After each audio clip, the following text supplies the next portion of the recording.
If you want to become exceptional in anything you do, you need to stop following the same surface level advice everyone else follows. How will that make you different? You have to start understanding how the top 1% actually operate. All through my life as a CEO, board members, brand builders, and a consultant for some of the most innovative startup companies in the United Kingdom, I have seen what works at the highest level of business. And there are four principles that separate the absolute best from everyone else.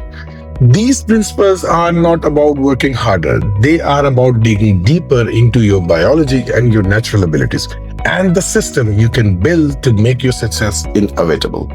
And this is what you need to know. The first principle of peak performance is understanding your anti talent.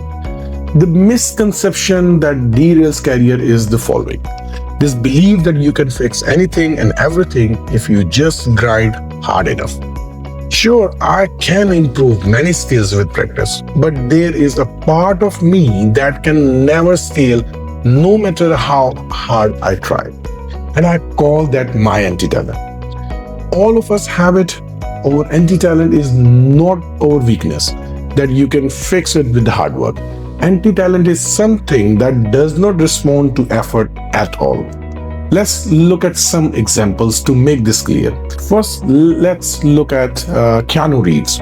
I mean, today he's an iconic actor, but early in his career, critics destroyed him for being wooden and stiff. He was trying to do dramatic roles, but he was not Robert De Niro. Emotional range, dialogue delivery, that was actually his anti-talent, but he did not try to fix it. Eventually, he realized that he could engineer around it. In John Wick 4, he speaks only 380 words in 3 hours. He moved away from his anti-talent to where he dominated physicality, precision, presence, a kind of Zen calmness. And the result, the Matrix trilogy and the John Wick franchises have grossed nearly $3 billion. And the same is the true at the highest level of business. Think about Satya Nadella. He took over Microsoft after Steve Ballmer and the world expected the same bombastic, table-pounding alpha male CEO with an MBA. But that would have been Satya's anti-talent. He was a technologist who quoted poetry. He was thoughtful. He was strategic. Steve Ballmer loved a culture of competition. Satya moved Microsoft towards a culture of empathy and innovation. What looked like his softness became Microsoft's hardest competitive advantage, leading to more than 3 trillion of market cap and still growing. So that's how you navigate around your anti-talent. And how do you identify your anti-talent? You should ask yourself 3 questions. Number 1, what drains you that energizes others? Number 2, what you have worked at for years with very little improvement to show for it. And number 3, what do people compliment on you? Things that you never worked on. Now, the first 2 are anti-talent. The third one is your innate talent. Let me share with you my anti-talent. After business school, I had this dream, a single purpose in life. I wanted to be a management consultant at one of the top 3, McKinsey, BCG, and Bain. It sounds so silly now, but I practice case interviews, case studies, business models, frameworks, all of it for hours and hours. And I interviewed nearly 10 times across all 3 firms. Failed every single time. Never got hired because what came easily to others felt 100 times harder to me. My brain just did not work the way management consultants do, and I used to feel so insecure about it. But clearly, my talent lies somewhere else. So please remember, a path does not open up simply because you want it. Some paths are not yours to walk on. My father used to say this: a river finds a way around mountain and gets into the ocean. Always. And your talent will find it way too. The second principle is understanding your biological balance sheet. Now, you could never run your company without knowing your liabilities and your assets, right? So, why would you run your life that way? In 2011, researchers analyzed over 1,000 payroll cases.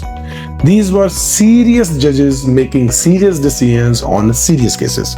But the data revealed a terrifying pattern. If your case was heard at 8:50 a.m. in the morning, your chances of payroll were 65%. But at 12:50 p.m. instead, right before lunch, your chances dropped to nearly 0%.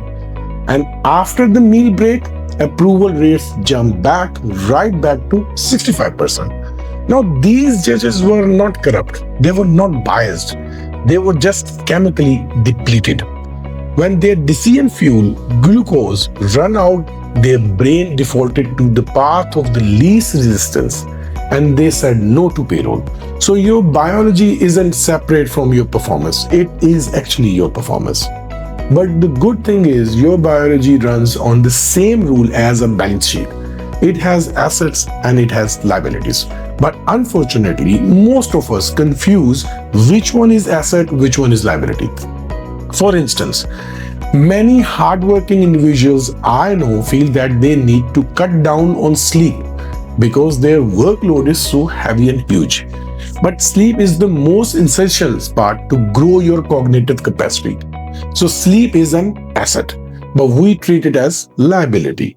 Now, of course, if you are at an entry level job in investment banking or hedge funds or a tech startup, it's a price of entry. You will have to work hard.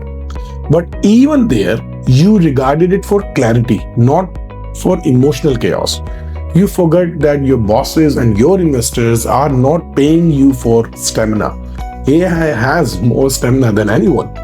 They are paying you for your judgment. So what are the actionable takeaways? Let me share you two ideas. Number one, if you want to protect your focus, then reduce your decision cost, asset and liability.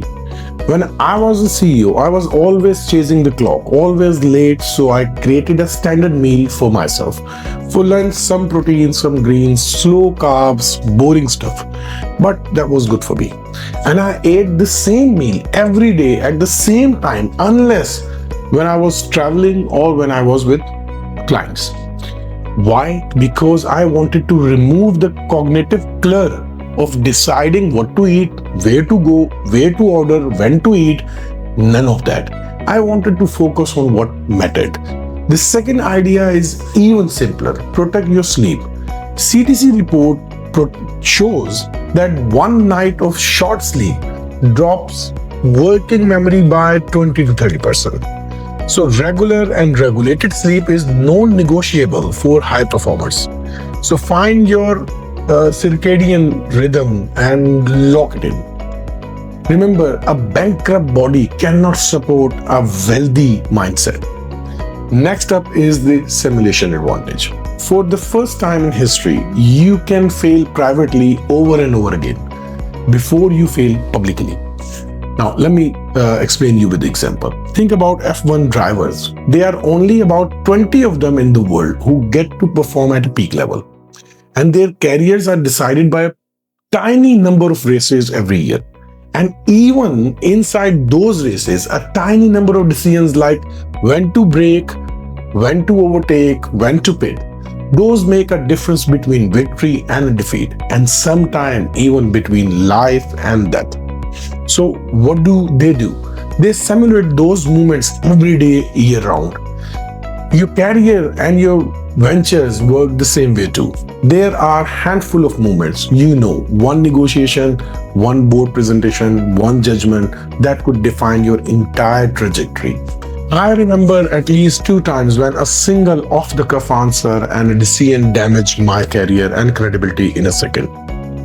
It is still in my brain, and every time I think about it, I still just shake my head in sheer disbelief. And that happens to all of us. That's why you should not practice those moments while they are happening. Peak performers never stop rehearsing those moments. Neuroscience shows us the way. For decades, it's been known that simulations activates nearly the same neural circuits as the real thing. Think about fighter pilots or Olympic athletics or even big budget movie directors nowadays. They all use simulators to plan and visualize those critical moments so intensely, so meticulously, so vividly that their brains light up as if they are already inside that arena. And in today's AI era, a golfer can practice her swing and upload the video to an AI model that would analyze her swing and tell her exactly how to improve. You can even simulate interviews or an important conversation that you are about to have. Ask your AI co-pilot to argue back, push you, challenge your assumptions, even escalate your emotional temperature. It will do it. It can play the role of an admirer or an adversary. That's the simulation advantage. According to Jim Sabinius, who teaches negotiation at Harvard, the setup is 80% of the game. It's all about the prep. So here's how you can use this tonight. Number one, pick one high stake moment that's coming up. Let's say it's an interview or a pitch or a date. Number two, practice with AI. Don't just type. Turn on the voice mode. Have an actual spoken conversation. When you hear a voice challenging your answer in real time, it triggers the same biological stress response as the actual room. Practice it with three different AI personas. The first version, a friendly AI that wants you to succeed. That helps you practice confidence. The second persona, AI who thinks you are not really ready for this. That will help you to make your case stronger. And the third persona, pick a completely irrational boss who just does not want to hear what you have to say. That will help you practice calm and composure under pressure. And after practicing with each of these personas, every version, ask yourself, what surprised me about my behavior? What threw me off? What can I do better? This way, when you walk into an actual high-stake room, you are walking into a rerun. By the time you enter that room, the meeting is already over in your head. The fourth and final principle is what I call virtuoso silence. There is a fascinating 2024 studies on a decision making. It found that if you make decision under pressure while you have a high internal neural noise, you perform dramatically worse, even if your IQ and experience are identical to the person next to you. Why?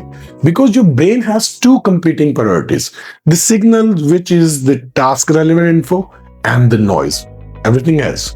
High performers do not have better brains. They have trained themselves to have less noise. And the noise comes from trying to do a lot more than what you actually need to do. Peak performers are exactly like those virtuoso musicians, quieter on the inside, gravitating to silence over static. So what can you do today? You can use this three-step protocol: stop, drop, swap. This is micro transition protocol to use the silence to reset your state. Number one, the stop. Finish the previous block completely. Fully close the tab. Close the book, the deck, the app. Make sure there is no cognitive residue left. Step number two, the drop. Drop the tension. Relax physically. Drop your shoulders. Take a long one breath. Be fully empty for just 10 seconds. And number three, the swap. This is the reset button, the trigger that switches your brain to the next task. So your peak performance is no different than music. Its real power doesn't live in what you play. It lives in the silence between the notes. But the most important insight to remember is this: peak performance alone does not lead to immediate success. When I left my home as a teenager, worried about where to live, I had lost all hopes. I barely spoke a word of English, let alone know terms like peak performance and then high achiever. That came way later when I moved to the UK. But starting at a very rock bottom was very helpful to me because At that point, all I could do was focus on that tiny patch of ground in front of me and do my work with as much honesty, integrity, and skill as I could. And eventually, life put me in rooms I never asked for. Life has its own surprises too for all of us, I guess. But that's the secret. You cannot focus on being successful. You can only focus on being skillful. Success has its own schedule. It arrives when it wants, not when you want it. All you can do is leave the door open for the winds of chance to blow in. If you keep that door shut, I can tell you with 100% certainty where you will end up. Nowhere. So open that door, it's right there. I know the winds will carry you somewhere extraordinary. So if you enjoyed this video, please like, subscribe so other can find this channel easily. Thank you and I love you.